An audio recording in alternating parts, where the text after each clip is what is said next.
गुरवे नमः। कृष्णाय वासुदेवाय हरये परमात्मने प्रणतः क्लेशनाशाय गोविन्दाय नमो नमः।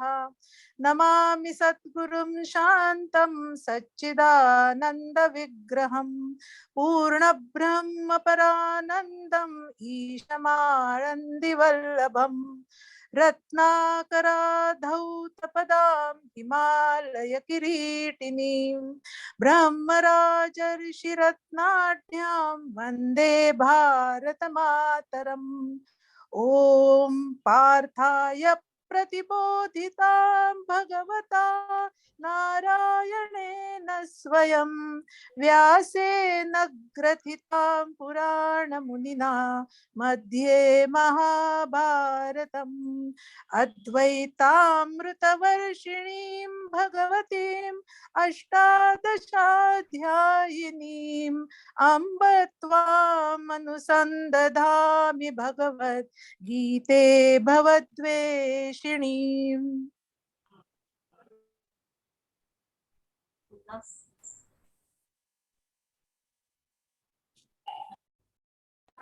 मात्रा स्पर्शान्तु कौन्तेय शीतोष्ण सुख दुःखदाः आगमापायिनो नित्यास्तास्तेतिक्षस्व भारत एथनेणावया हेच कारण जे इंद्रिया आधीनपण ही आकळी जे अंतःकरण म्हणउनी भ्रमे इंद्रिये विषय सेविती तेथ हर्ष शोकू उपजती ते अंतर आपलविती संगे येणे जया विषयांच्या ठाई एकनिष्ठता कही नाही तेथ दुःख आणि काही सुखही दिसे देखे शब्दाची व्याप्ती निंदा आणि स्तुती तेथ द्वेषाद्वेष उपजती श्रवणद्वारे मृदू आणि कठीण हे स्पर्शाचे दोन्ही गुण जे वपूचेनी संगे कारण संतोष खेदा भ्यासुर आणि सुरेख हे रूपाचे स्वरूप देख जे उपजवी सुख दुःख नेत्रद्वारे सुगंधू आणि दुर्गंधू हा परिमळाचा भेदू जो घ्राण संगे विषादू तोषू देता तैसाची द्विविध रसू उपजवी प्रीतित्रासू म्हणूनी हा अपभ्रंशू विषय संगू देखे इंद्रिया आधीन होईजे तैशीतोष्णांते पाविजे आणि सुख दुःखे आकळीजे आपण पे या विषया वाचून काही आणिक सर्वथा रम्य नाही ऐसा स्वभावोची पाही इंद्रियांचा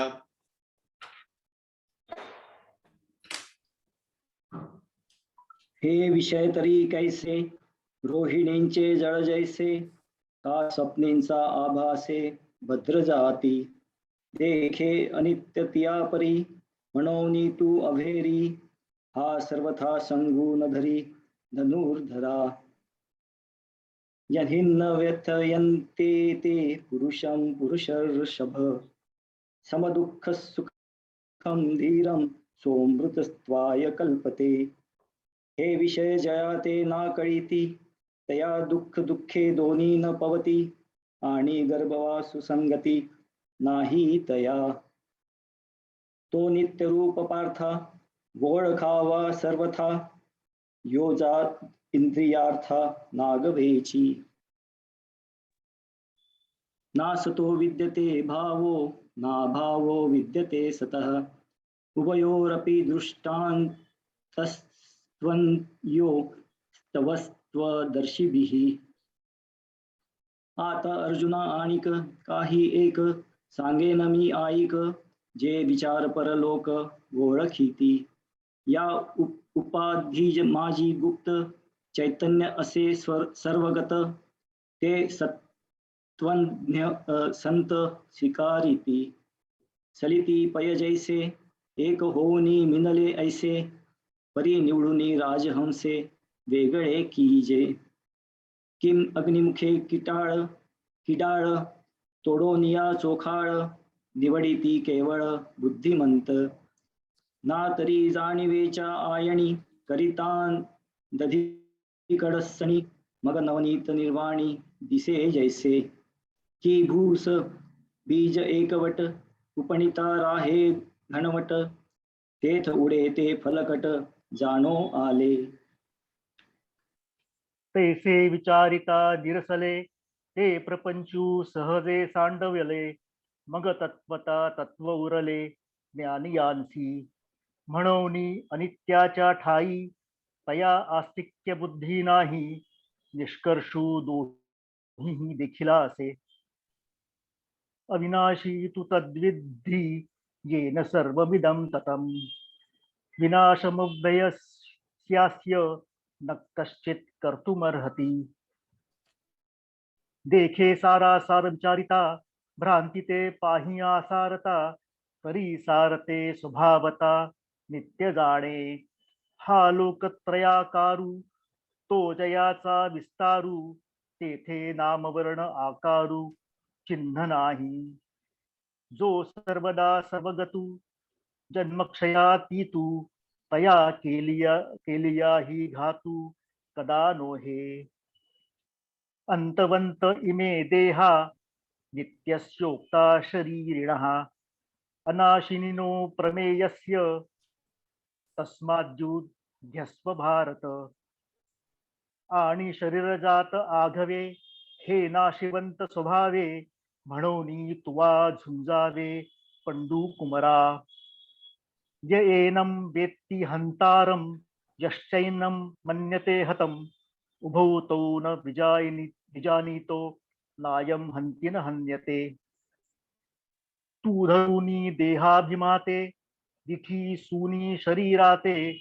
मी मारिता हे मरते म्हणतू आहासी. तरी अर्जुना तू हे नेणसी. जरी तत्वता विचारिसी तरी वधिता तू नभेसी. हे वध्य नवती. न जायते म्रियते वा कदाचिन्नायं. भूत्वा भविता वा न भूयः. अजो नित्यः शाश्वतोऽयं पुराणो न हन्यते हन्यमाने शरीरे. वेदा विनाशिनं नित्यं य एनमजमव्ययम्.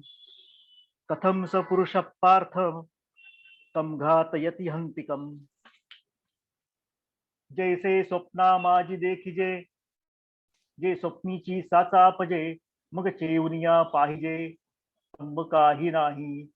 तैसी हे जाण माया तू भ्रमत आहासी वाया. शस्त्रे हाणित लिया छाया जैसी अंगीन रूपे.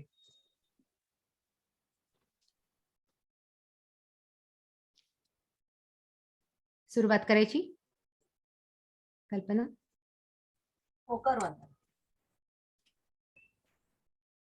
यानंत श्रुती मंत्र शक्ती महती ब्रह्म.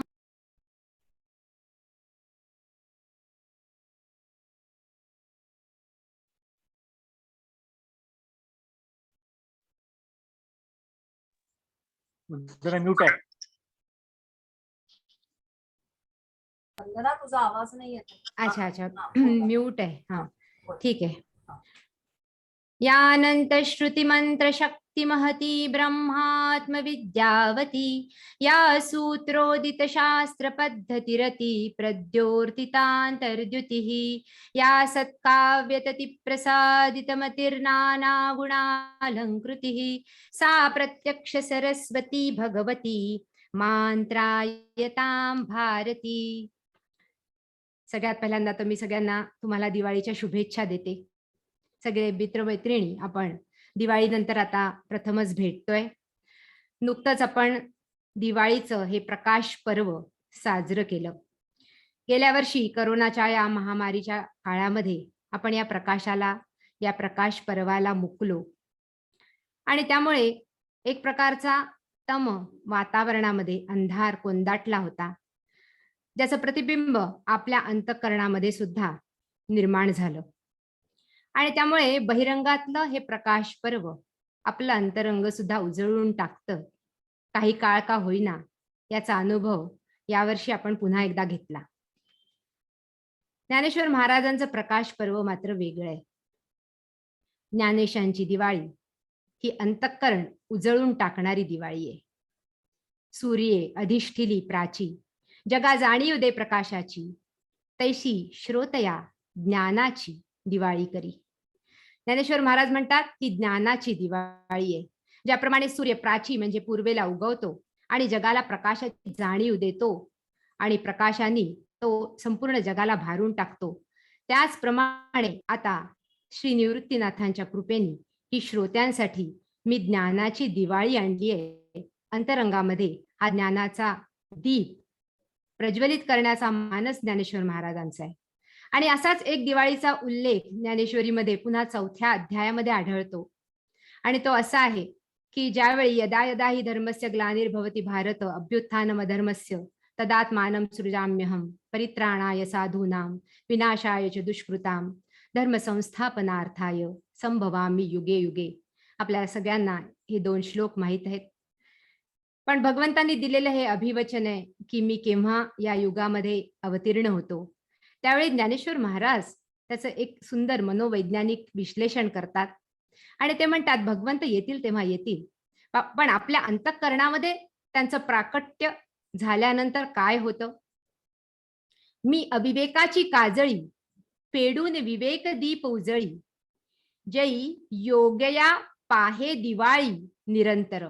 इथे पुन्हा एकदा दिवाळी हा शब्द ज्ञानेश्वर महाराज योजतात आणि ते म्हणतात हा दीपक अंतःकरणामध्ये जो आहे, जो आत्मज्ञानाचा दीपक आहे, पण तो झाकळलाय. कशामुळे? अविवेकामुळे. अविवेकाची काजळी, ज्याप्रमाणे एखाद्या काचेचं मध्ये ठेवलेला दीपक आहे आणि त्या काचेवर जी काजळी धरते आणि त्यामुळे त्याचा प्रकाश बाहेर प्रस्फुटित होत नाही, त्याप्रमाणेच हा अंतःकरणातला आत्मदीप जो आहे तो या अविवेकाने झाकोळलाय. मी अविवेकाची काजळी पेडूनी विवेक दीप उजळी. आणि म्हणून मी ही विवेकाची जागृती करण्यासाठी आलेलो आहे. किंवा ज्ञानेश्वर महाराजांची ज्ञानेश्वरी सुद्धा ही विवेकाची जागृती करण्यासाठी आहे. जई योगया पाहे दिवाळी निरंतर. मग आता बाहिरंगामधल्या त्या प्रकाश पर्वाची सुद्धा कदाचित त्या योग्यांना गरज राहत नाही, कारण त्यांच्या अंतःकरणातला हा ज्ञानाचा दीप प्रज्वलित झालेला असतो. आणि म्हणून तिकडे ज्ञानेश्वर महाराज आपलं लक्ष वेधतात आणि स्वतः आपल्या गुरूंना सुद्धा ते विवेक असं कधी कधी म्हणतात की मम हृदयी सद्गुरु तेणे तारिलो हा संसार पुरू. म्हणून विशेषे आदरू विवेकावरी. सद्गुरूंनी काय केलं तर माझ्या विवेकाची जागृती केली. आपण मागे कबीरांचा दोहा सुद्धा पाहिला, तो म्हणजे कहे कबीर मै सौ गुरु पाया ज्या नाम विवेक रे. मी तो गुरु मला मिळालेला आहे ज्यांनी माझी विवेकाची जागृती केली. आणि मग ही विवेकाची जागृती झाल्यानंतर मग मात्र जीवनामध्ये काय करायला पाहिजे, काय नको करायला, कुठे पुढे जायला पाहिजे, कुठे थांबायला पाहिजे, असा सारथी रूपाने आपल्या जीवनाचा रथ नेणारा हा विवेक रूपी गुरु आणि त्याची जागृती करण्याचं प्रयोजन म्हणजे गीता आणि ज्ञानेश्वरी. आपण पाहिला हा विवेक आता अर्जुनाच्या मनामधला झाकोळून गेलेला आहे. आणि झाकोळून गेल्यानंतर प्रत्यक्ष भगवंत त्याच्या समोर सारथी रूपात असून सुद्धा अर्जुनाची ही अवस्था झाली. अर्जुनाने आपला धनुष्यबाण खाली ठेवला आणि त्यानंतर पांडित्यपूर्ण खूप मोठं असं भाषण दिलं. मग 2ऱ्या अध्यायाच्या प्रारंभी भगवंतांनी त्याला झापलं आणि आपण पाहिलं ते झापल्यानंतर सुद्धा तू अनुचिता चित्त नेदिसी, धीर कधीही न संडिसी, तुझी हे नामे अपयशी लंघिसी दिशा. अरे तू कधी अनुचित जे आहे त्याच्याकडे चित्त डेवत नाही. जीवनामध्ये अशा अनुचित गोष्टी होतात, पण काय स्वीकारायचं हे तुला आधीपासून माहित आहे अर्जुना. तुझ्या जीवनामध्ये काही असे प्रसंग आले नाही असं नाही, पण आज मी हे काय बघतोय, धीर कधीही न संडिसी, अपयश तुझे नाम लंघिसी दश दिशा, तू शूरवृत्तीचा ठाऊ क्षत्रिया माझी राव, तुझे लठ्येपणाचा आवो तिन्ही लोकी. तू असा शूर वृत्तीचा आहे आणि मुकुटमणी एक क्षत्रियांचा. अशा पद्धतीने भगवंत त्याच्या मनामध्ये स्फूर्ती जागृत करण्याचा प्रयत्न करतात. पण तरी देखील अर्जुन आपला हेका सोडत नाही. किंबहुना भगवंत जे सांगताय त्याच्याकडे त्याचं तितकंसं लक्ष नाहीये आणि भगवंत म्हणतायत तू युद्धच कर, क्लैब्यम मास मगमग पार्थ. तरी देखील अर्जुन पुन्हा आपली भूमिका मांडतो. आपण मागच्या वेळी बघितलं, मी पार्थ द्रोणांचा केला तेणे धनुर्वेद मज दिधला, तो मी काय अभौरला वधितया ते. अरे मी हा पार्थ जो आहे ना हा द्रोणांचा केलेला आहे.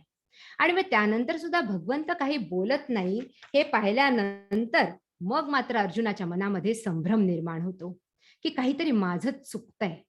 कारण भगवंत मला अनुमोदन देत नाहीये, मला इथून जाऊ देण्यासाठी परवानगी देत नाहीये, हे युद्धभूमी सोडू देत नाहीये. आणि भगवंत मला किंबहुना थोडेसे दाटतातच आहे. आणि म्हणून पुनरपी बोलो लागला हे जाणून पार्थू भिहाला, तो भ्यायला. कारण आपला जो हितकर्ता असतो ना, तो कधी कधी मौन झाला तर ते सहन होत नाही. त्यांनी रागवलं तरी चालतं. त्यामुळे भगवंताला बोलकं करण्यासाठी अर्जुन आपली पुन्हा भूमिका मांडतो. आणि ज्ञानेश्वर महाराज त्याचं फार सुंदर वर्णन करतात. 52वा श्लोक आहे दुसऱ्या अध्यायाचा. किंबहुना आपला पोर्शन खूप मागे राहिलाय, पण जितकं होईल तितकं आपण आज करण्याचा प्रयत्न करू. एरवी माझ्या चित्ती जे होते ते मी विचारून बोलिलो येथे, परी निके काय या परवते तुम्ही जाणा. आता अर्जुनाची भाषा बदलली. अर्जुन म्हणतोय की माझ्या चित्तामध्ये जे होतं ते मी तुमच्या समोर मांडलं. कुणासमोर ते चूक का होईना, पण सांगताही पण आलं पाहिजे. आपल्या मनामध्ये जे विचार आहेत ते आपल्या जवळच्यांच्या समोर उलगडून दाखवता आले पाहिजे.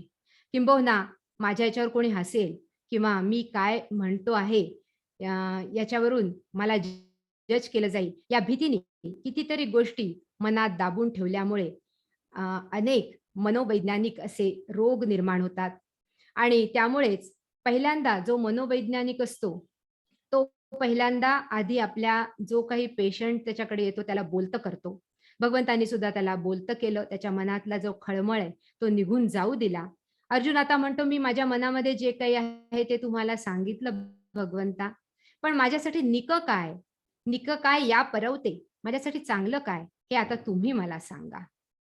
आणि कुणाचं तरी ऐकण्याची जेव्हा भूमिका निर्माण होते ना, तेव्हाच खऱ्या अर्थाने जीवनाचं उज्जीवन होण्याला प्रारंभ होतो. आणि ही भूमिका आता अर्जुनाने घेतलीये.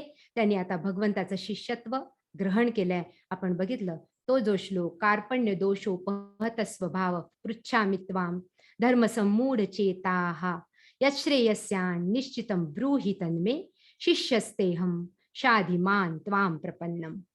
माझा मूळ जो वीरवृत्तीचा स्वभाव आहे तो करुणेने झाकोळला भगवान, आणि धर्मसम्मूढ मी झालोय. असा धर्मसम्मूढ म्हणजे धर्म काय अधर्म काय कळेनासं झालेला आहे. असा जो मी धर्मसम्मूढ तुला पृच्छामि त्वां. आणि म्हणून तू मला काय सांग, यच्छ्रेयस्यान् निश्चितं ब्रूहि तन्मे, मला श्रेय काय आहे ते सांग. भगवद्गीतेमध्ये अनेक योग आले असतील.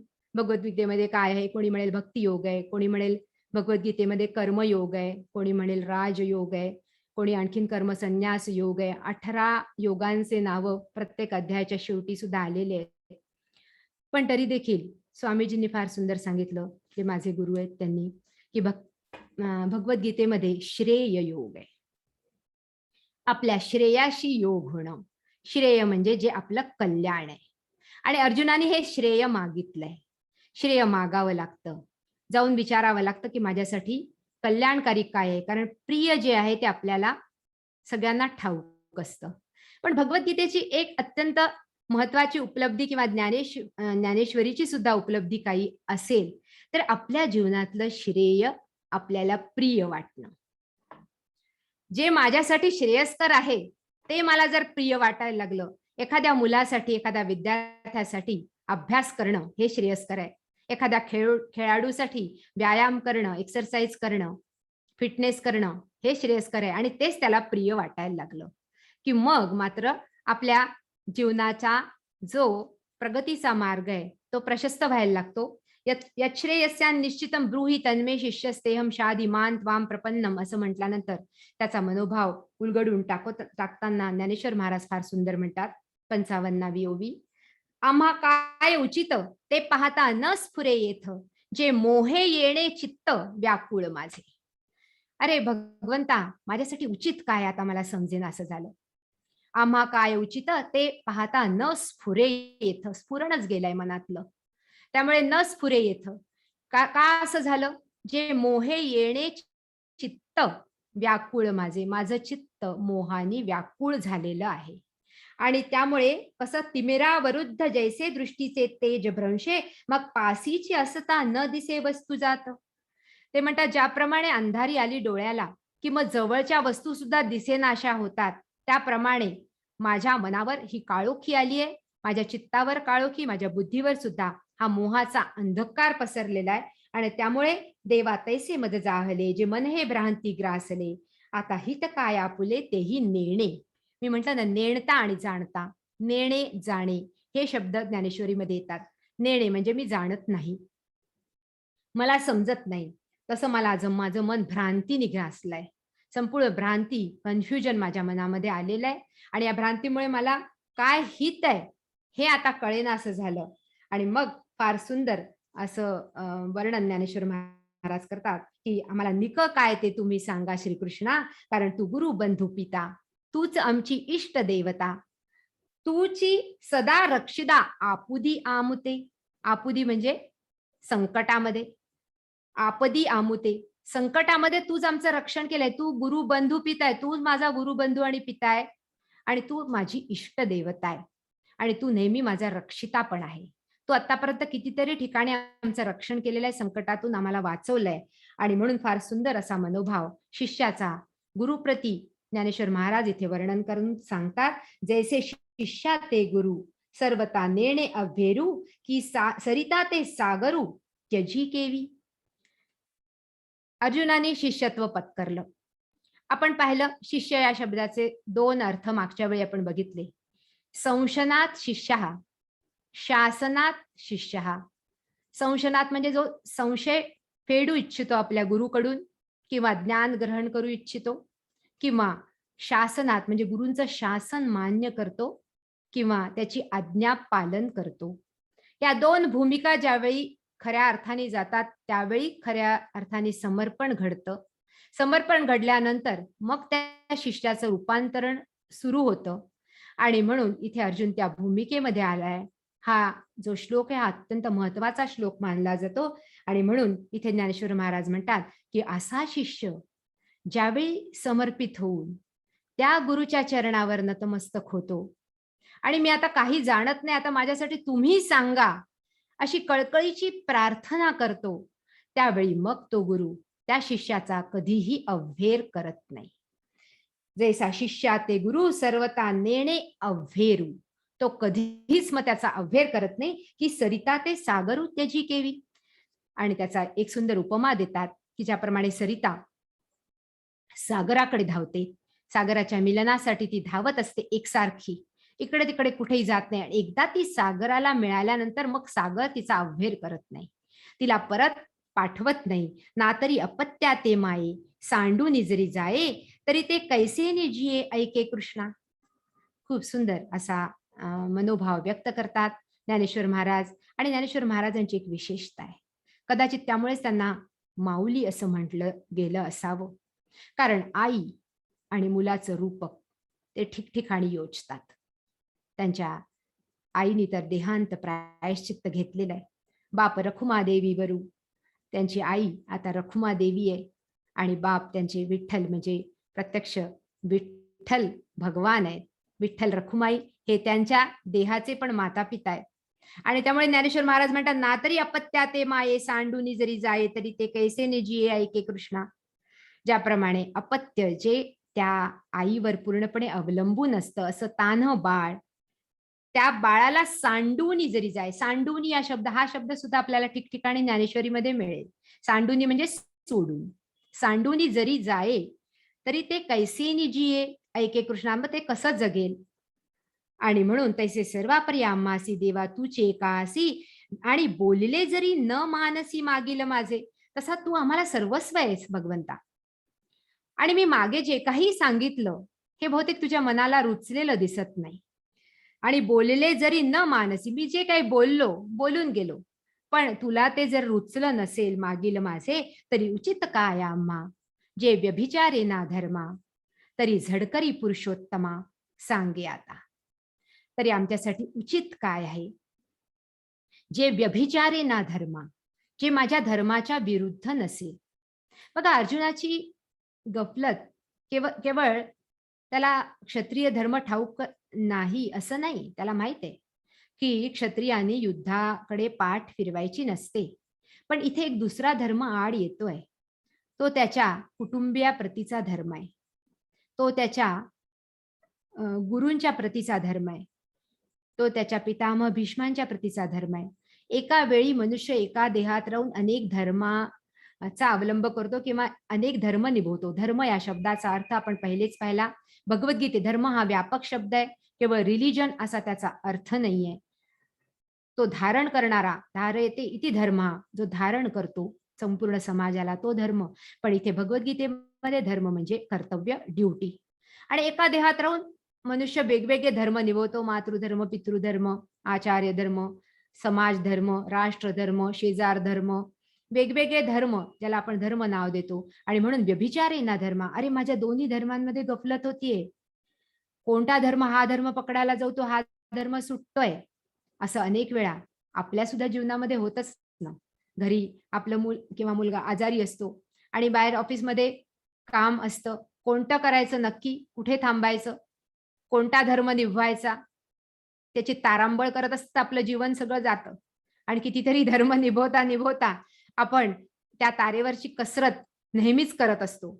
आणि त्यामुळे व्यभिचारेना धर्म, त्यामुळे कोणत्या धर्माचं केव्हा चयन करायचा हा विवेक जागृत करणे, हा सुद्धा ज्ञानेश्वरी आणि भगवद्गीतेचा एक उद्देश आहे किंवा ही त्याची फलश्रुती आहे.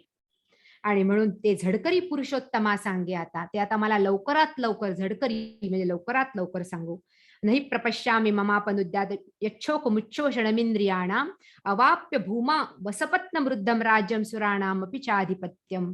जेव्हा अर्जुन पुन्हा एकदा आपल्या पुन्हा भूमिकेवर येतो की भगवंता या भूलोकावरचं निष्कलंक असं समृद्ध राज्य, असपत्न वृद्धम म्हणजे अगदी निष्कंटक असं राज्य जरी मिळालं तरी माझा हा शोक आता जाणार नाही.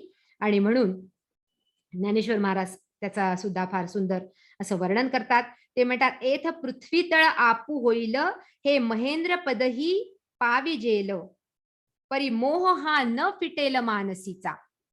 इथे पृथ्वी तळ आपू होईल म्हणजे माझ्या पृथ्वी तळ सुद्धा कवेत येईल किंवा मला प्राप्त होईल किंवा ते पृथ्वीचं राज्य सुद्धा मला प्राप्त होईल. केवळ पृथ्वीचंच नाही तर महेंद्र पद, इंद्रपद सुद्धा मिळेल तरी देखील आता माझा हा मोह जाणार नाही. हा मोह इतका अंतःकरणामध्ये रुतलेला आहे.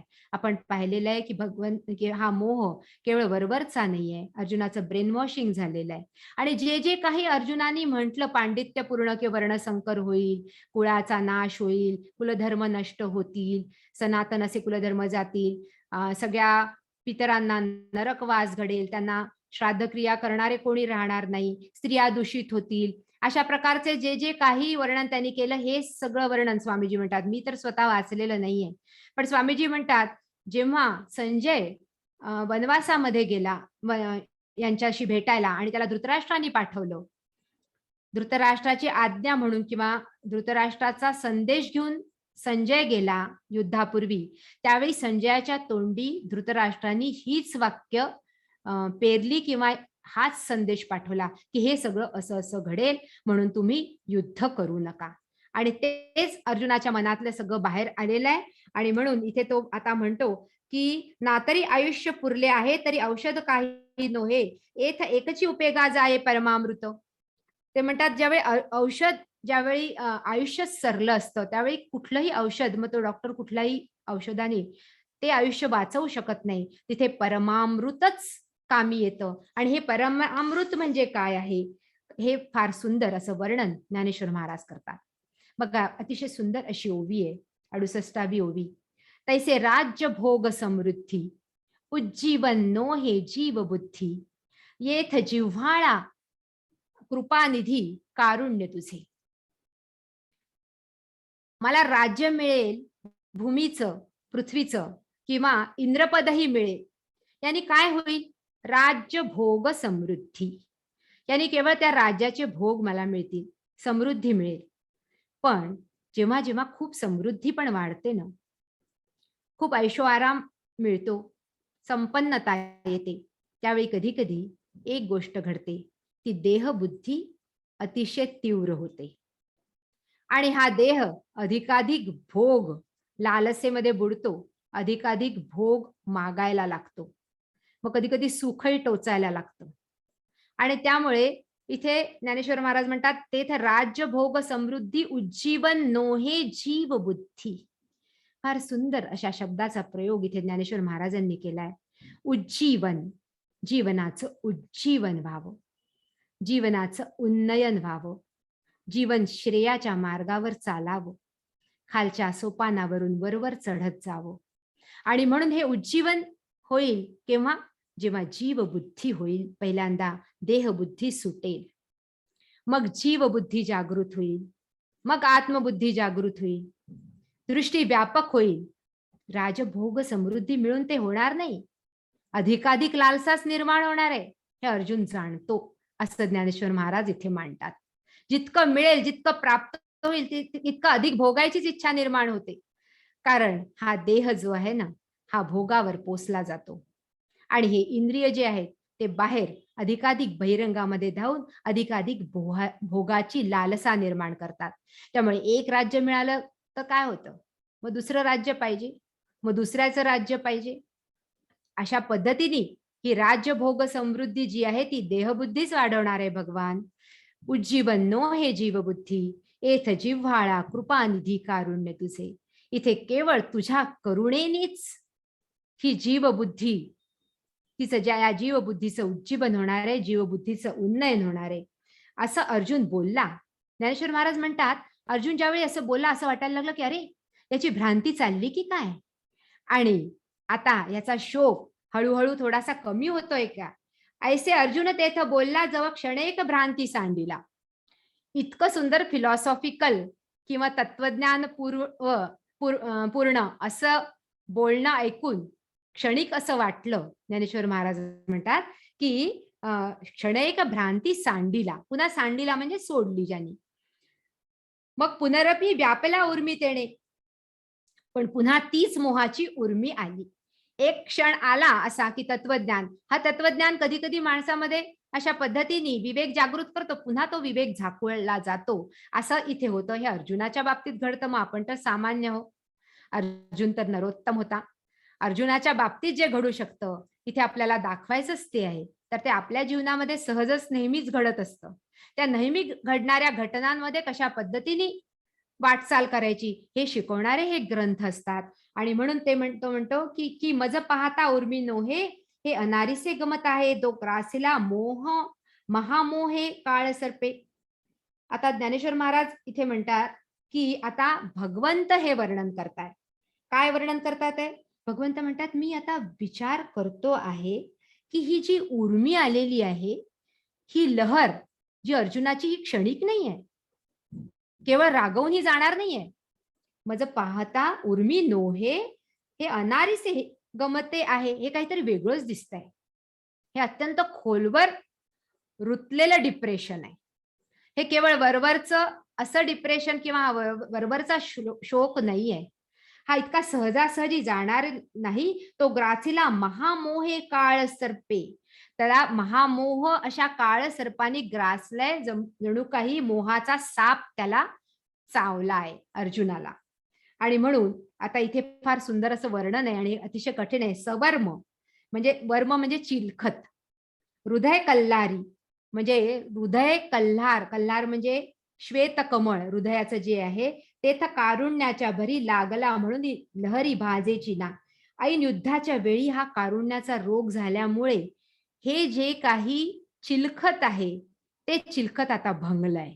आणि चिलखत भंगल्यामुळे त्याच्या हृदयाला या मोह रूपी सर्पाने दंश केलाय. आणि या सर्पाचं जे विष आता संपूर्ण अंगामध्ये अर्जुनाच्या भिनलंय ते जाण्यासाठी आता तो श्रीहरी गारुडीच पाहिजे. ऐसे जाणो हे जाणोनी ऐसी प्रौढी, जो दृष्टी सवेची विष फेडी. अगदी कृपा कटाक्षाने जो असं विष फेडी दूर करणार आहे, असं विष शोषून घेऊन त्या विषाला अमृतामध्ये परिणित करणारा असा तो आहे. आणि असा तो जो धावया श्रीहरी गारुडी पातला की. आणि म्हणून तो आता हा जो श्रीकृष्ण आहे तो गारुडी आहे आणि तो अर्जुनाचं हे मोहरूपी विष आहे, तो कसं उतरवेल. म्हणून तो पार्थू मोहफणी ग्रस्तू, म्या म्हणितला हा हेतू जाणून या. मी म्हणून हे म्हणतो आहे की हा पार्थू जो आहे ना, तो मोह फणीग्रस्तू, तो असा आहे की या मोहरूपी सापानी त्याला दंश केलेला आहे, सर्पदंश त्याला झालाय मोहरूपी, आणि म्हणून मग देखे तो फाल्गुनू, घेतला असे भ्रांती कवळूनू, जैसा घनपटळी भानू आच्छादिजे. इथे ज्ञानेश्वर महाराज एक उपमा देतात, ज्याप्रमाणे जो सूर्य असतो त्याचं तेज झाकोळून जातं ज्यावेळी त्याच्या मेघपटल येतात किंवा मेघांमुळे त्याचं तेज, भानू म्हणजे सूर्याचं तेज झाकळून जातं, त्याचप्रमाणे याचं तेज झाकळून गेलेलं आहे. आणि म्हणून तो गिरीवरू, अत्यंत गिरीसारखा जो दुर्गम असलेला जो अर्जुन आहे तो आता झाला असे दुःख जर्जरू, दुःखाने तो आता संपूर्ण जर्जर झालेला आहे. मग काय होणार आहे पुढे? ज्ञानेश्वर महाराज म्हणतात, म्हणून सहजे सुनिळू, तो सहज असा सावळा, सुनिळू सावळा असा कृष्ण आहे, कृपामृते सजळू. पण त्याच्यामध्ये जे जल आहे ना, ज्याप्रमाणे मेघामध्ये जल भरलेलं असतं आणि म्हणून तो सावळा काळा दिसतो, याच्यामध्ये जे जल आहे ते सावळ्या दिसणाऱ्या या श्रीहरीमध्ये जे जल आहे ते कृपामृताच आहे. म्हणून सहजे सुनिळू कृपामृते सजळू, तो वोळलासे श्री गोपाळू महामेघू.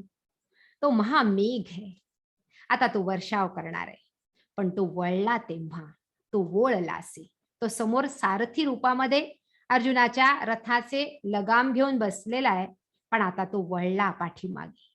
त्याला कळलं की साध्या नुसत्या तिथे बसून जे काही क्लैब्यम मास मगमग पार्थ अनुचिता चित्तने दिसी धीर कही न सांडिसी असं म्हणून हे होणारं काम नाहीये. आता इथे आपल्याला जालिम औषधाची उपाय योजना करावी लागणार आहे, म्हणून तो आता वळलाय. आणि म्हणून वोळला असे श्री गोपाळू महामेघू, तेथ सुदर्शनांची द्युती, तेची विद्युल्लता झळकती. सुदर्शनाचं तेज ही जणू काही त्याची चमकणारी बीज आहे, आणि त्याची वाणी कशी आहे? गंभीर वाचा ते आयती गर्जनेची. त्याच्या वाणीची गर्जना जणू काही विद्युल्लतेच्या तेजाने परिपूर्ण आहे. ज्ञानेश्वर महाराज इथे वर्णन करतात ते भगवंताच्या वाणीचं. आता तो उदार कैसा वर्षेल, तेणी अर्जुना चळू निवेल, मग नवी विरुडी फुटेल उन्मेषाची. आता तो उदार वर्षाव करणार आहे, तो कृपा मेघ आता बरसणार आहे. आणि तो बरसल्यानंतर अर्जुन रूपी हा पर्वत जो आहे, तो जो जणू काही ज्वालामुखी झालेला आहे, तो आता निवणार आहे. अर्जुना चळू निवेल, मग नवी विरुडी फुटेल उन्मेषाची. उन्मेष म्हणजे सृजनाची, नवीन सृजनाची विरुडी, विरुडी म्हणजे पालवी फुटणार आहे. आता वठलेल्या या अर्जुन रूपी देहाला नवी उन्मेषाची पालवी फुटेल. असं सुंदर असं भगवंताचं प्रतिपादन सुरू होणार आहे, भगवंताचा उपदेश सुरू होणार आहे.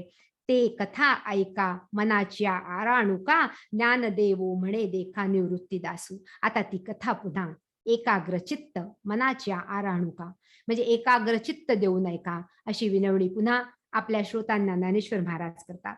मग संजय काय म्हणतो त्याचं पुन्हा वर्णन येतं. एव मुक्त्वा ऋषिकेशम गुडाकेश परंतप नयोत्स्य इति गोविंदम उक्त्वा तूष्णीम बभूवः. निद्रेला जिंकणारा जो गुडाकेश अर्जुन, गुडाकेश या शब्दाचा अर्थ आहे गुडाक म्हणजे म्हणजे निद्रा, आणि ज्याने निद्रेवर ताबा मिळवलेला आहे. खरं म्हणजे रात्रभर अर्जुन धनुर्विद्येचा अभ्यास करीत असे असं वर्णन आहे महाभारतामध्ये, आणि त्यामुळे निद्रा त्याला संपूर्णपणे वश होती, म्हणून त्याला गुडाकेश म्हणायचे. पण हा गुडाकेश असलेला अर्जुन इथे त्याचा मुद्दाम हे संबोधन आहे. मधुसूदन सरस्वतीजींनी गीतेमध्ये अर्जुनाचे किंवा भगवंताचे आलेले जे जे काही विशेषण आहेत किंवा संबोधन आहे याच्यावरच पूर्ण मोठा ग्रंथ लिहिलाय. आणि त्याला सुद्धा किती महत्व आहे की तो आता मोहरूपी निद्रेमध्ये झाकळून गेलेला आहे किंवा निद्रावश झालेला आहे, ज्याला खरं तर वास्तविक ज्याचं संपूर्ण निद्रेवर नियंत्रण असलेला गुडाकेश नो योत्स्य, आता मी लढणार नाही, इति गोविंद या गोविंदाला उक्तवा म्हणून बभूव चुपचाप बसून राहिला. ऐके सखेदू बोले श्रीकृष्णा ते, आता नाळवावे तुम्ही आम्हा ते, मी सर्वथा न जुंजे येथे भरवसेनी. आता संजय वर्णन करतोय. ज्ञानेश्वर महाराज सुद्धा आपली भाषा बदलतात. ते म्हणतात की आता सखेदू बोले, अत्यंत सखेद होऊन श्रीकृष्णाला आता तो अर्जुन म्हणतोय, आता आम्हाला वळवू नका, माझा निर्णय झालेला आहे. मला वाटतंय काहीतरी याच्यामध्ये चुकतंय की काय, तुम्ही तर काहीच बोलत नाहीये. पण आता ना वळवावे तुम्ही माते, मला आता इथे पुन्हा वळवू नका.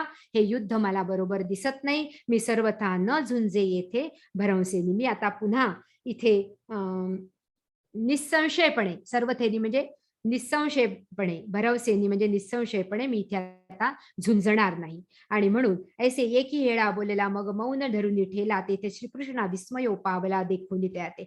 असे एकदा बोलला आणि मौन धरून मागे रथाच्या जाऊन बसलेला होता. आता मी काही बोलणार पण नाही असं म्हणाला. जे काही बोलायचं ते बोलणं होऊन गेलेलं आहे. आता अर्जुनाला खरंच विस्मय वाटला. अर्जुनाला सुद्धा पाहून विस्मय वाटावं अशी ही सॉरी श्रीकृष्णाला विस्मय वाटला आणि श्रीकृष्णाला विस्मय वाटावा अशी अर्जुनाची अवस्था आहे. आणि म्हणून मग आता अर्जुनला हे करण्यासाठी दुसऱ्या अध्यायाच्या 11व्या श्लोकापासून भगवंताच्या मुखारविंदातून तो शाश्वत ज्ञानाचा प्रवाह प्रवाहित झाला. त्याच्या आधी संजय म्हणतो, तमुवाच ऋषिकेश प्रहसन्निव भारत सेनयोरुभयोर्मध्ये विषीदंत मिदम वचः. आता तो ऋषिकेश आहे. ऋषी म्हणजे इंद्रिय आणि इंद्रियांचा स्वामी तो ऋषिकेश. अर्जुनाने म्हटलं ना की नाही प्रपश्यामि ममापनुद्यात यच्छोक मुच्छोषण इंद्रियाणाम. माझ्या इंद्रियांना जो शोक झालाय तो जाणार नाही.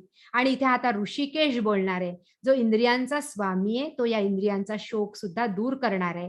तमुवाच ऋषिकेश प्रहसन्निव, जणू काही मंद मंद स्मित करून आता भगवंत बोलतायत.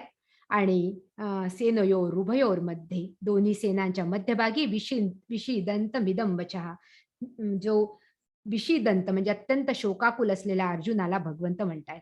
याचं फार सुंदर वर्णन स्वामीजींनी केलं. ते म्हणतात गीता काय आहे. गुरुजी म्हणतात गीता म्हणजे विषण्ण जीवात्म्याला प्रसन्न करणारं असं हे गीत आहे. अर्जुन विषण्ण आहे, भगवान प्रहसन्निव आहे. भगवान मंद मंद स्मित करतायत. प्रहसन्निव भारत. आणि जे कधी कधी खूप शोकाकुल व्यक्तीला थोडंसं मंद स्मित केलं तरी त्याचा शोक थोडासा दूर होतो. समोरच्या व्यक्तीने त्याचा शोक पाहून कधी कधी खूप लांब चेहरा केला तर तो शोक अधिक वाढतो. आणि म्हणून इथे प्रहसन्निव भारत आहे. अर्जुनाचा जो विषाद आहे ते दूर करण्यासाठी आता भगवंतांनी बोलायला सुरुवात केली. आणि ती बोलताना अर्जुनाचा भगवंताचा मनोभाव ज्ञानेश्वर महाराज व्यक्त करतात. ते म्हणतात, मग अपुला चित्ती म्हणे येथ हे काय आदिरले येणे, अर्जुन सर्वथा काही नेणे काय की जे. भगवंतच विचार करतायत असं ज्ञानेश्वर महाराज म्हणतात. कृष्ण मनात म्हणतात, अरे यांनी काय आदिरले, आदिरले म्हणजे काय हे आरंभलंय. या अर्जुनाला किती सांगितलं तरी कळत नाहीये. समोर युद्ध ठाकलेलं आहे. हे धर्मसंस्थापनेचं युद्ध आहे. संपूर्ण मदार भगवंताची या धर्मसंस्थापनेमध्ये अर्जुनावर आहे आणि अर्जुन गलित गात्र झालेला आहे. आता भगवंतांनी काय करावं. आता त्याला धर्म आणि अधर्माच्या लढाईमध्ये जो एक त्याचा महत्वाचा प्यादा किंबहुना मोहरा होता तोच गलित गात्र झालाय. आता याला कसं समजवू बा. हा उमजेत आता कवणे परी, कैसेनी धीरू स्वीकारी, जैसा ग्रहाते पंचाक्षरी अनुमानिका. पंचाक्षरी म्हणजे भूत उतरवणारे जे असतात ना त्यांना म्हटलं जातं. आता हे भूत मी कसं उतरवू. आता हा कशानी समजेल. उमजे तरी कवणे परी, हा कशामुळे समजेल. कैसेनी धीरू स्वीकारी, पुन्हा त्याला हा धीर कसा प्राप्त होईल जो त्यांनी सोडून दिलाय. हे काहीतरी असाध्य आहे. ना तरी असाध्य देखुनी व्याधी, अमृतासम दिव्य औषधी, वैद्य सूची निरवधी निदानीची. असाध्य व्याधी ज्यावेळी वैद्य पाहतो ना त्यावेळी तो वैद्य मग अमृतासम औषधीचं ची योजना करतो. पण ही अमृतासम औषधी सुद्धा पुढे जाऊन ते म्हणतात, औषधाची या कडुवटपणी जैसे अमृताची पुरवणी, ते आहाच न दिसे परिगुणी प्रकट होय. औषध बरोबर कडू असतं पण आतमध्ये ते अमृत तुल्य असतं. आतमध्ये ते चांगला जो काही प्रभाव आहे तो घडवून आणतं. आणि त्यामुळे तो अनंतू जो आहे तैसे विपरीतू असे अनंतू, तया दोही सैन्या तू जया परी पार्थू भ्रांती सांडी. हा पार्थू जो आहे तो संकुचित झालाय. आणि म्हणून हा श्री अनंत जो आहे जो व्यापक आहे आता त्याची दृष्टी त्या व्यापकाकडे नेणार आहे, जेणेकरून ही संकुचितता त्याची जाईल, ही देह बुद्धी सुद्धा हळूहळू निवळेल. आणि म्हणून मग त्यानंतर मात्र तैसे वरवरी पाहता उदासे आत अतिसुरसे ती वाक्य ऋषिकेशे बोलू आदरली. आदरली म्हणजे प्रारंभ केली. कोणती वाक्य भगवंतांनी सुरू केली म्हणणं? वरवरी पाहता उदासी, वरवरी कठोर, आत तरी अतिसुरसे, पण आत मात्र अत्यंत रसाळ, आत मात्र हितकारक अशी अशी जी वाक्य आहे ती वाक्य ऋषिकेशे बोलू आदरली, अशी वाक्य सुरू केली. आणि त्याचं उपमा देताना पुन्हा ज्ञानेश्वर महाराज मातेची उपमा देतात. ते कारणे मनी धरले मग सरोष बोलो आदरिले, जैसे मातेच्या कोपीत थाकुले स्नेहाती थोकुले स्नेहाती. ते म्हणतात ज्याप्रमाणे माता ज्यावेळी कोपते तिच्या रागामध्ये सुद्धा स्नेह भरलेला असतो, त्याप्रमाणे भगवंताच्या या वरवर दिसणाऱ्या रागामध्ये आतमध्ये संपूर्णपणे स्नेह भरलेला आहे, स्नेहाचं अमृत भरलेलं आहे. अशोचानन वशोचस्वं प्रज्ञावादांश भाषसे गतासून गतासूंश्च नानुशोचंती पंडिताः. इथून भगवंताचं अभिवचन, भगवंताचा तो उपदेश, ती ज्ञानामृतधारा सुरू झाली भगवद्गीतेमध्ये 2ऱ्या अध्यायाच्या 11व्या श्लोकापासून. पण तरी देखील भगवंतांनी इथे थोडंसं रागानेच अर्जुनाला संबोधलंय. आणि हा राग म्हणजे मातेचा राग आहे असं ज्ञानेश्वर महाराज म्हणतात. ज्याप्रमाणे मातेच्या रागामध्ये स्नेह भरलेला असतो, त्याप्रमाणे पंडा म्हणजे ब्रह्म आणि पंडित म्हणजे जो ब्रह्म जाणणारा. पंडित जे आहेत, जे ब्रह्म जाणतात, ते काय अविनाशी आहे काय विनाशी आहे हे जाणतात. त्यामुळे गतासून गतासूंश्च म्हणजे इथे जे लोक जाणार आहेत किंवा ज्यांचे देह नष्ट होणार आहे, किंवा जे इथे देह नष्ट न झालेले देहारूपी असलेले जे लोक आहे, त्या दोघांबद्दल सुद्धा शोक करत नाहीत, त्यांना पंडित म्हटलं जातं, कारण त्यांना ब्रह्मज्ञान झालेलं असतं. पण तू मात्र अशोचानन्व शोचस्वम, जे चिंतायला नको ते चिंतोय आणि प्रज्ञावाद करतोय. भगवंतांनी याला प्रज्ञावाद म्हटलंय. आत एक बाहेर एक, बाहेर प्रज्ञावाद म्हणजे अत्यंत सुंदर असा शब्दाचा प्रयोग, म्हणजे प्रज्ञा नसताना केलेला वाद, प्रज्ञा जागृत न होता केलेला जो वाद, प्रज्ञावादांश भाषसी. आणि खूप मोठं लेक्चर तू मला देतोय, पण मूळच तुला माहिती नाहीये, मूळच तुला ज्ञान झालेलं नाही. आणि म्हणून ज्ञानेश्वर महाराज मात्र फार सुंदर म्हणतात, मग अर्जुना ते म्हणितले आम्ही आज हे नवल देखिले, परी तुवा येथ आदरिले माझारीची. अरे मी ह्या नवलच पाहतोय, तू जाणता जरी म्हणविसी परी नेणविते न सांडिसी, आणि शिकवू म्हणो तरी बोलसी बहुसाल नीती. तू जाणता असा आहे असं दाखवतोय. तू तुझ्या बोलण्यामध्येच आणि तुझ्या वागण्यामध्ये विरोधाभास आहे.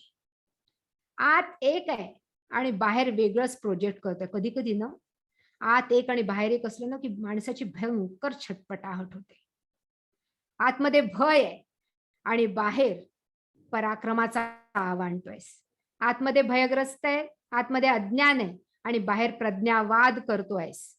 आणि आत एक आणि बाहेर एक ही वृत्ती जाणे, यालाच परमार्थ म्हटलेलं आहे. यालाच परम अर्थ प्राप्त करणं असं म्हटलेलं आहे. जे आहे तसं, जे आहे तसं स्वीकारायचं, जीवन जसं आहे तसं. कधी कधी प्रोजेक्शन करता करता मनुष्य थकून जातो, आणि हा जो थकवा आहे तो गीता दूर करते किंवा ज्ञानेश्वरी सुद्धा दूर करते. आणि म्हणून मोरा गुणेंचं एक सुंदर वाक्य आहे. ते म्हणतात ज्ञानेश्वरी काय करते, आपल्या जीवनाचा पसारा किती कटू वाटला, किती कठीण वाटला तरी घाबरून न जाता, आणि आपल्या जीवनाचा हा पसारा कितीही मनोभावन वाटला तरी त्यामध्ये गुरफटून न जाता सत्याचा शोध घ्यायला ती शिकवते. आणि हे सत्य काय आहे हे आपल्याला ज्ञानेश्वर महाराज हळूहळू या अर्जुनाच्या आणि भगवंताच्या माध्यमातून, या गीतेच्या माध्यमातून उलगडून दाखवतात. आणि म्हणून फार सुंदर अशा इथे ओव्या येतात. या ओव्या सोडून पुढे जावंसं वाटत नाही, घाईघाईने पूर्ण करावंसं सुद्धा वाटत नाही.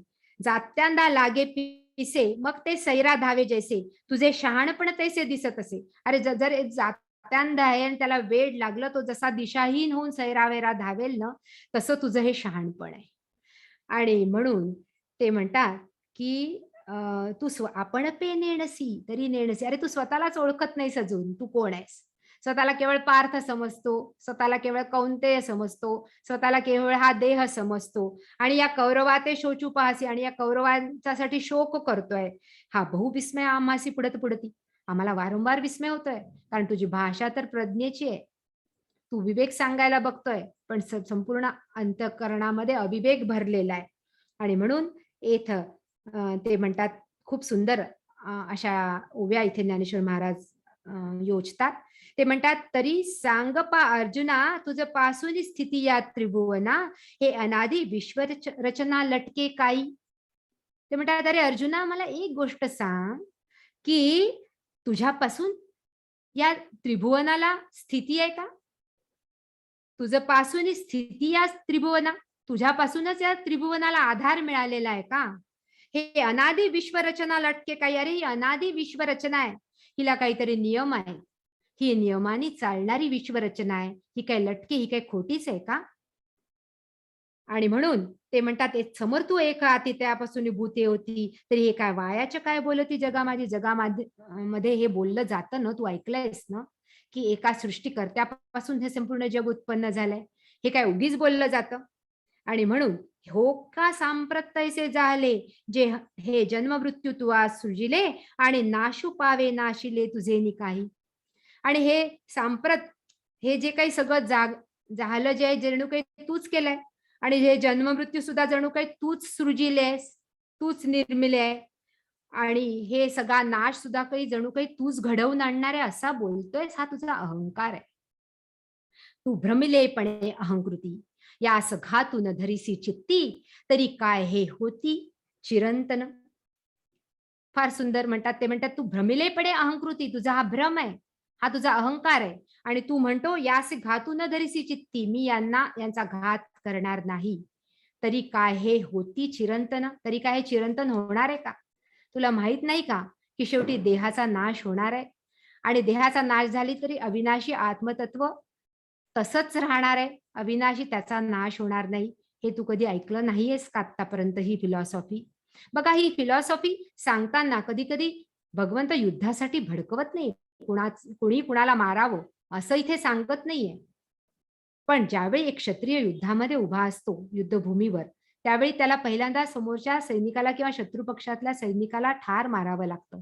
एखादा जल्लाद असेल, त्याला फाशीची शिक्षा द्यावी लागते.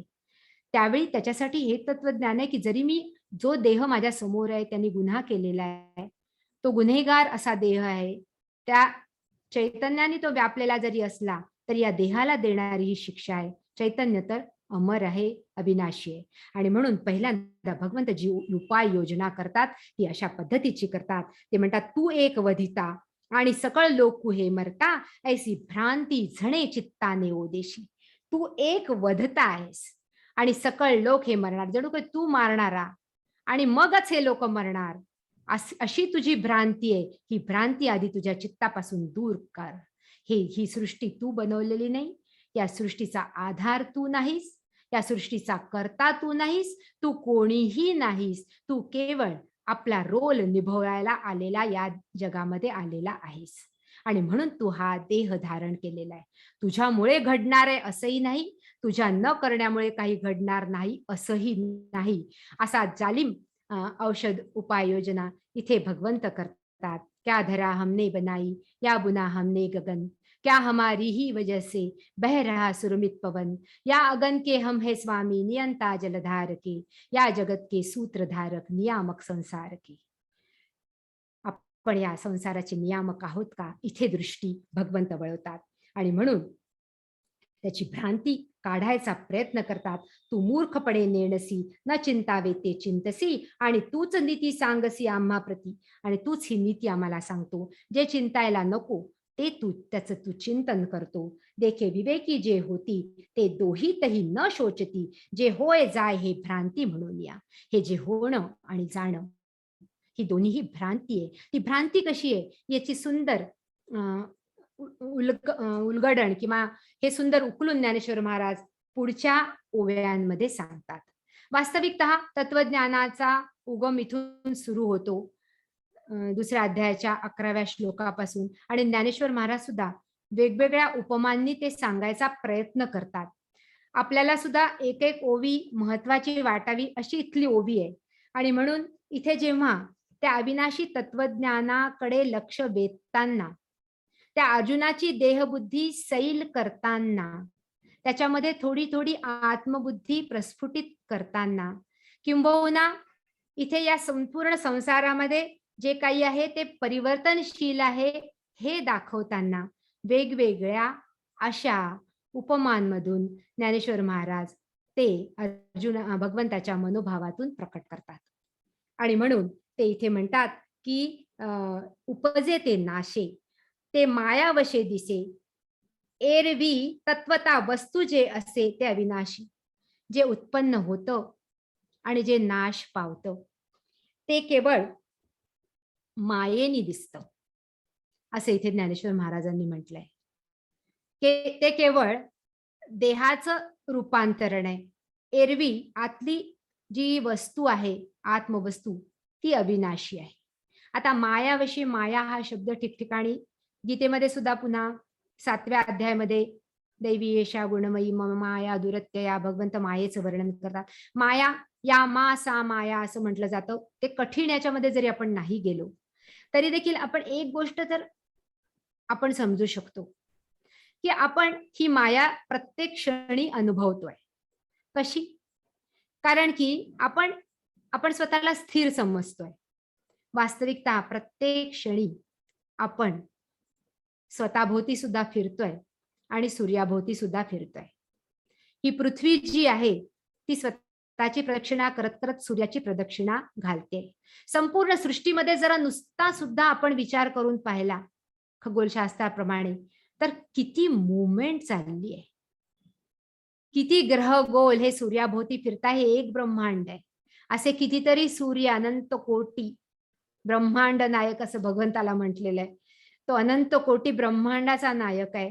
आणि असे अनेक ब्रह्मांड, किती गॅलेक्सीज असतील आणि त्याच्यामध्ये किती म्हणजे परिवर्तन होते किंवा किती ही मुवमेंट होते आहे. आणि आपल्याला काय वाटतं, आपण स्थिर आहोत.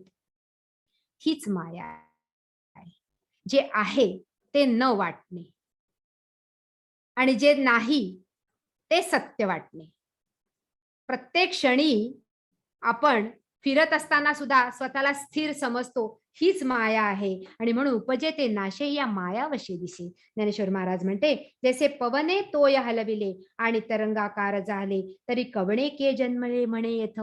पवनामुळे, वाऱ्यामुळे, वायूच्या स्फुरणामुळे पाण्यामध्ये तरंग निर्माण होतात. आणि हे तरंग निर्माण झाल्यानंतर ते पुन्हा तो वारा वाहणं थांबल्यानंतर वायूचे स्फुरण ठेले आणि उदक सहज सपाट झाले, तरी आता काय निमाले विचारी पा. आणि वायूचं स्फुरण गेल्यानंतर उदक जे आहे ते सहज सपाट होऊन जातं. मग इथे काय निर्माण झालं आणि काय नाश पावलं? पाणी तिथेच होतं, केवळ त्याच्यामध्ये एक स्फुरण निर्माण झालं, तरंग निर्माण झाले. ते पवनामुळे झाले, वायूमुळे झाले. आणि वायू वाहायचा थांबला, त्याबरोबर ते उदक सपाट झालं. त्याचप्रमाणे ते म्हणतात की देही नोस्मिन यथा देहे कौमारम यौवनम जरा, तथा देहांतर प्राप्तीर धीरस्तत्र न मुह्यती. आणि म्हणून या देहामध्ये असणाऱ्या बदलाकडे अर्जुनाचं लक्ष वेधतात. आणि तो बदल काय आहे? ऐके शरीर एक, परी वयसा भेद अनेक. वयसा म्हणजे वयामुळे. शरीर एकच आहे, पण वयामुळे त्याच्यामध्ये सुद्धा बदल झालेला दिसतो ना. हे प्रत्यक्षची देख प्रमाण, तू हे प्रत्यक्ष प्रमाण बघ ना. हे प्रत्यक्ष प्रमाणच तुला दिसतंय. अरे 25 वर्षानंतर आपण भेटलो, 10th हडसचे. प्रत्येकाला कधी कधी विचारावं लागत होतं ना, तू याला ओळखतो का, त्याला ओळखतो का, याचं नाव काय, अरे बापरे हा तो दिसणारा, मग तो पूर्वीचा आठवे ना, तो कसा दिसत होता, आता हा असा दिसतो, मग तो नक्की तोच आहे का. या पद्धतीने आपण एकमेकांना भेटतो. 25 वर्षामध्ये देहामध्ये इतका बदल होतो. डॉक्टर लोक तर सांगतात की प्रत्येक दिवशी कितीतरी सेल्स मरतात, कितीतरी सेल्स नवे निर्माण होतात देहामध्ये. 12 वर्षामधनं एक शरीर पूर्ण बदललेलं असतं. म्हणून खूप सुंदर म्हटलं जातं की one thing is only constant आणि दॅट इज चेंज. इतकं हे सगळं जीवन परिवर्तनशील आहे.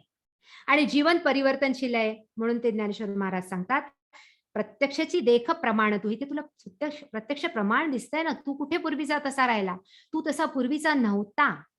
तू 25 वर्षापूर्वीचा जसा होता तसा आत्ता नाहीये, पण आतला कोणीतरी, मी हे सगळं ऑब्झर्व करणारा कोणीतरी आहे ना.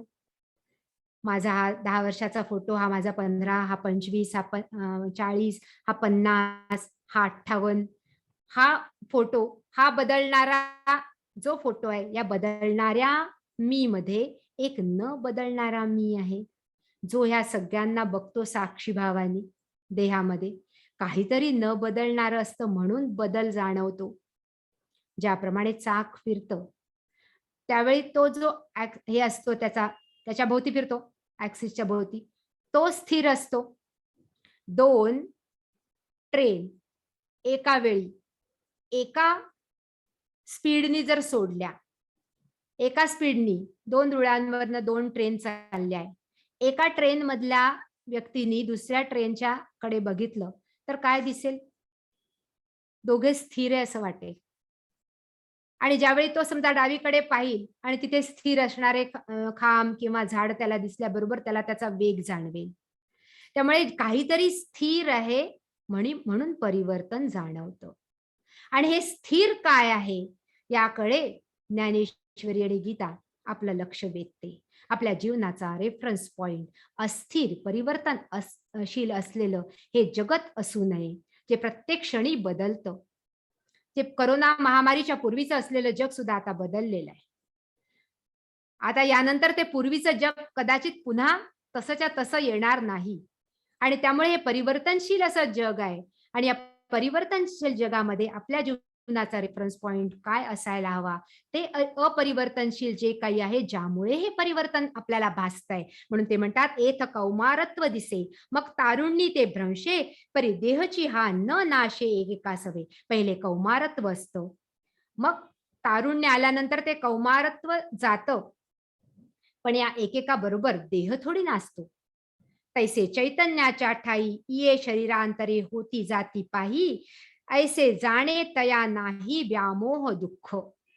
त्याप्रमाणे या चैतन्याच्या ठाई शरीरांतरे होती जाती पाही, हे जो जाणू शकतो मग त्याला हा व्यामोह दुःख बदलाचा होत नाही. प्रत्येक बदलामुळे तो जीवनामध्ये व्याकुळ होत नाही. तो बदल सहन करण्याची एक शक्ती त्याला निर्माण होते. आणि म्हणून इथे भगवंत पहिल्यांदा आणि ज्ञानेश्वर महाराज सुद्धा त्या माध्यमातून पहिल्यांदा देहबुद्धीला सैल करतात, आत्मबुद्धी जागृत करण्याचा प्रयत्न करतात, सृष्टीतला देहातला बदल त्याच्याकडे आपलं लक्ष वेधतात, अनित्यतेकडे नजर वळवतात आपली, आणि जन्म मृत्यूची ही ज्याला अनिवार्यता जी आहे त्याकडे सुरुवातीला लक्ष वेधतात. कधी कधी आत्म्याचं तत्वज्ञान प्रतिपादित करतात. हे घसपीठ आहे आपल्याला असं वाटू शकतं, कारण आत्मा अमर आहे हे आपण अनेक वेळा ऐकतो, कारण त्याची अनुभूती आपल्याला नाही. म्हणून भगवद्गीता पहिल्यांदा जाणायला, समजायला, जीवनामध्ये उतरवायला कठीण वाटते, कारण ते आत्म्याचं तत्वज्ञान सांगायला सोपं पण अंगीकारायला कठीण आहे.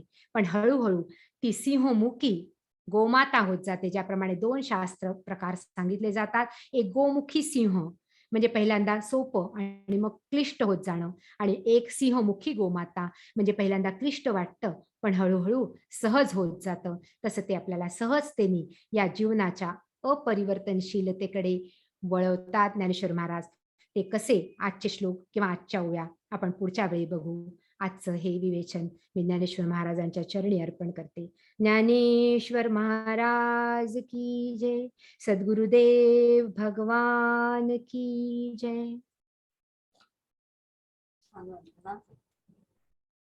विठ्ठी शेवटली प्रार्थना म्हणते. हो, चालेल. वसुदेव वसुतं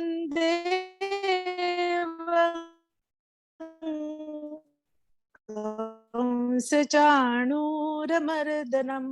देवकी परमानन्दं कृष्णं वन्दे जगद्गुरुं योगेशं सच्चिदानन्द धर्मसंस्थापकं वीरं कृष्णं वन्दे जगद्गुरुम्.